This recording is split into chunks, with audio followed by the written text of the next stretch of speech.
The first time I spotted the flashing lights, my stomach sank, because they were pointed straight at me, not real police lights. Cheap clip-on strobes taped to a folding barricade, and the woman behind them wore a neon vest, as if it were a badge. I should have turned around. Instead, I rolled down my window and came face-to-face with HOA Karen. It was a Tuesday afternoon, just 2 blocks from home, when traffic suddenly funneled into one narrow lane. Cones, a stop sign, a plywood board scrawled with road closed, residents only in sloppy paint. At the center stood Karen, tight ponytail, massive sunglasses, clipboard tucked under one arm, walkie-talkie in the other. 2 neighbors lingered nearby, stiff and uneasy, like they'd been volunteered for this role, and instantly regretted it. Karen stepped into the street, palm raised like a cop. "License and proof of residence," she barked, leaning toward my window. My brain stalled. This is a public street. No gate, yet the cars ahead of me obeyed her. A man in a pickup rifled through his glove box while Karen glared at him as though he'd committed a felony. "Ma'am," I said cautiously. "Who are you?" She smiled slowly, superiorly. "HOA compliance. We've had suspicious vehicles. You should be grateful. We're protecting the community." HOA compliance. Even as she said it, the word sounded staged. Our HOA was usually petty. Trash cans, lawn heights, paint colors. Karen, however, thrived on authority. Last month, she hunted down a neighbor because his kids' chalk drawings were graffiti. She spent every meeting ranting about outsiders parking near the park. But this was something else. I looked past her. The barricade blocked the route to the public playground at the corner store. Kids biked there after school. Now they have to cross the main road instead. Karen's little checkpoint wasn't just annoying, it was unsafe. "Do you have permission from the city?" I asked. Her mouth tightened. "We don't need permission. The HOA has authority here." A car honked behind me. Karen spun, wagged her finger at the driver like a scolding parent, then returned her attention to me. Her voice lowered, conspiratorial. "Step out of the vehicle." I laughed. "No." Her sunglasses dipped. "If you don't cooperate, I'll have you towed. I can issue a citation." A citation? From the HOA? On a public street? My hands clenched the wheel. The cones boxed me in. Reversing meant backing into traffic. It felt intentional. Move the barricade. This is public property. Karen lifted her walkie-talkie and broadcast too loudly. "Unit 2, I have a non-compliant driver. Possible trespasser. Stand by. Unit 2. My stomach twisted. The tall neighbor, Steve, 3 houses down, muttered, "Karen, maybe we shouldn't." She cut him off with a look that shut him up instantly. "Steve, stay in position," she commanded, then pointed at the curb. "Park there now." That's when I noticed a second shock. A badge printed on her vest. Not stitched, ordered online. It read Neighborhood Traffic Enforcement. My throat tightened. This wasn't just Karen being bossy. This was full-on costume-level delusion. I pulled out my phone to record. Her head snapped. "You can't record me." "Yes, I can."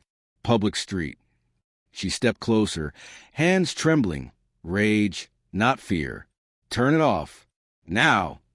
Another honk. Karen threw her arms wide like a traffic cop and shouted, "Back up. Road closed." Except it wasn't. A city bus turned the corner, slowed, stopped at the cones. The driver leaned out, baffled. Karen marched at the bus, clipboard like a shield. That's when I knew someone could get hurt. I dialed 911 while still recording. 911, what's your emergency? There's a woman blocking a public street. She's demanding IDs and claiming to be traffic enforcement. I think she's impersonating an officer. The dispatcher didn't hesitate. "Stay in your vehicle. Officers are en route." Karen stormed back, furious. "They refuse to comply," she hissed, as if the bus had personally insulted her. I held up my phone. "The police are coming." Her face flickered. Confidence to panic, back to anger. "Good," she snapped. "They'll remove you." But her eyes darted to the strobe lights.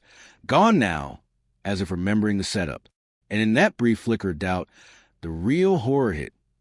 Karen hadn't just made a roadblock. She'd made a trap, and I was a target. Slowly, she scribbled my license plate onto her clipboard, making sure I saw. Then she spoke into the walkie-talkie, like logging me into a database that didn't exist. Steve went pale. Everyone went silent. The street hung heavy, waiting for the inevitable. Karen pressed her clipboard to her chest, chin raised, feigning calm, but her fingers shook. Steve avoided all eye contact, staring at the asphalt. The other neighbor kept glancing down the street, hoping to vanish. I stayed on the line with the dispatcher, keeping Karen, the barricade, and the fake lights in frame. Officers are approximately 3 minutes out. Do not engage, the dispatcher warned. Too late for that, I muttered. Karen stepped back into my lane, boots wide, blocking my car. You just made this worse for yourself, she said, voice cold and practiced, like at HOA meetings. Interfering with an active investigation is a serious offense. Your investigation? I asked.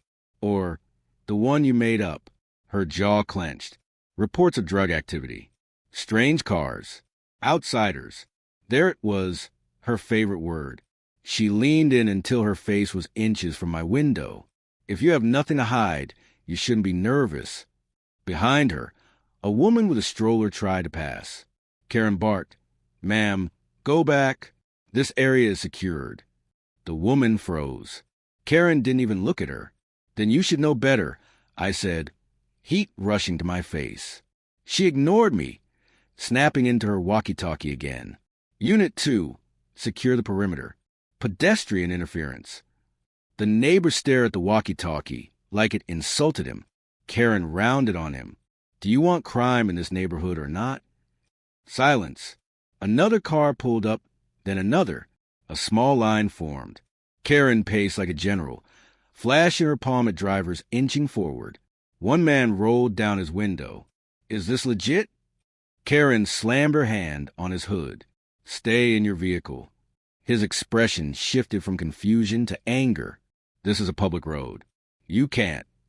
Touch my car, Karen snapped, straightening immediately. Without hesitation, she pointed at the man in the car behind me. I can detain you if you obstruct enforcement. Detain. The word struck the small crowd like a live wire. Phones popped out. Nervous murmurs rippled through the street. Someone laughed. Someone swore under their breath. Karen noticed instantly. Her posture stiffened. Recording me without consent is illegal. No, it's not. 3 people said at once. Her authority, flimsy from the start, began to crack. She tried to reclaim control by doubling down. She walked back to my car and tapped the window sharply. Turn off your engine. I shook my head. No. She exhaled, slow and deliberate. Then I'm escalating this. She reached into her pocket and pulled out zip ties. Real zip ties. A collective gasp rippled across the street. Steve, finally snapping, shouted, Karen, what are you doing? She didn't even glance at him. If he tries to flee, we restrain him until police arrive. My laugh this time was shaky. You can't be serious. Her gaze locked onto mine, unblinking. I am very serious. Then the dispatcher's voice rang louder in my ear. Sir, officers are now on scene. I repeat, officers are on scene. Karen didn't flinch, or maybe she did, but chose not to acknowledge it. She stepped toward my door, zip ties dangling like props in a rehearsed drama. Every instinct screamed that this had gone too far. Karen, I yelled, voice rising. Step away from my vehicle. She reached for the handle, and then the sound cut through everything. Real sirens. Not cheap strobes, not taped-on lights. The deep, unmistakable wail of police cruisers. Karen froze mid-motion, head snapping toward the sound, eyes wide. For the first time, her mask slipped entirely. Confidence drained, replaced by raw panic. 2 cruisers turned the corner, tires crunching to a stop behind the cones. Lights spinning wildly. The street erupted with voices.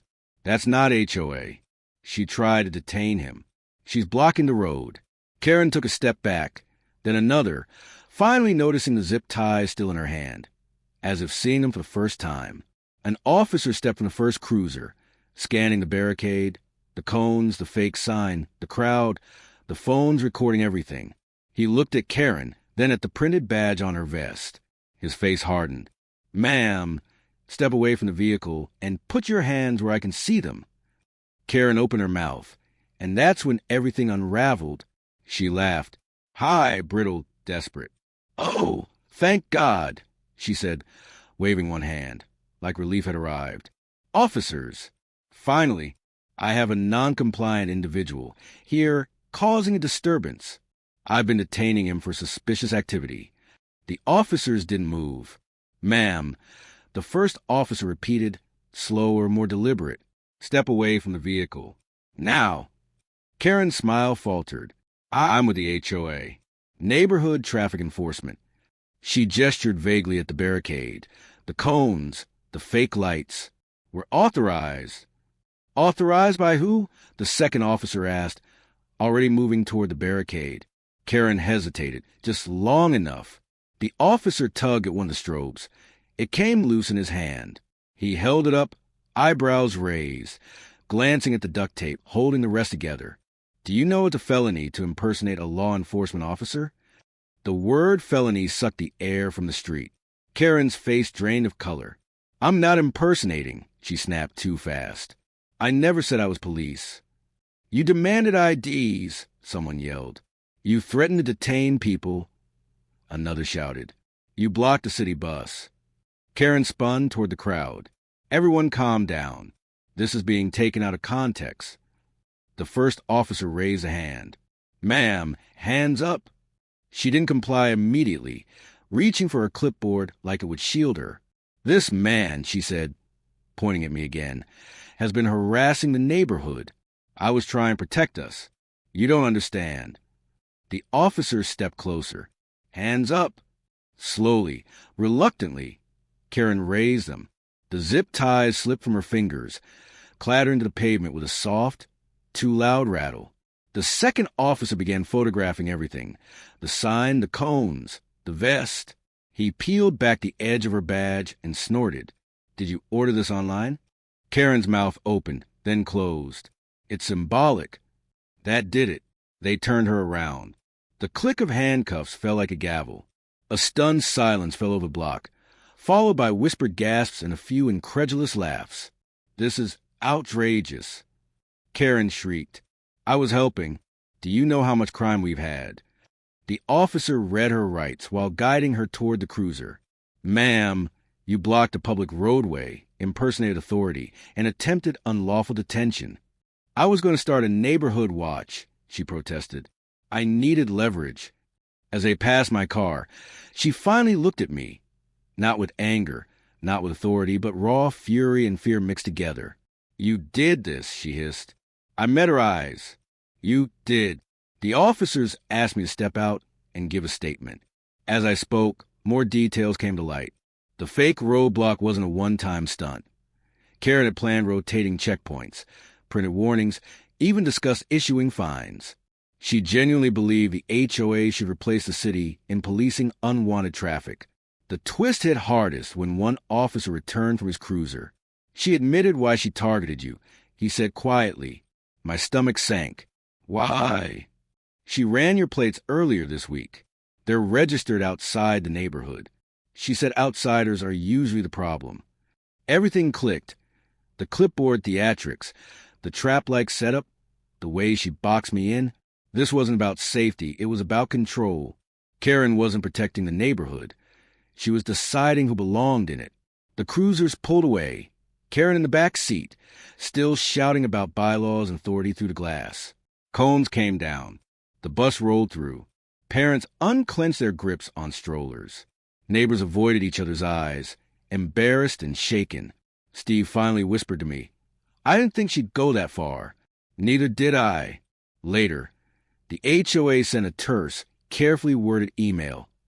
Karen had been removed from all positions, effective immediately, and the association did not condone unauthorized enforcement actions.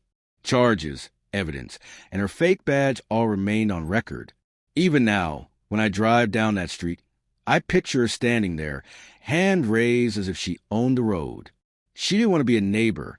She wanted to be the law. And that's exactly why she ended up in cuffs. If you enjoyed this story, hit that subscribe button. Every single subscription motivates me to bring more dramatic HOA stories. Tap the bell icon so you never miss a new upload.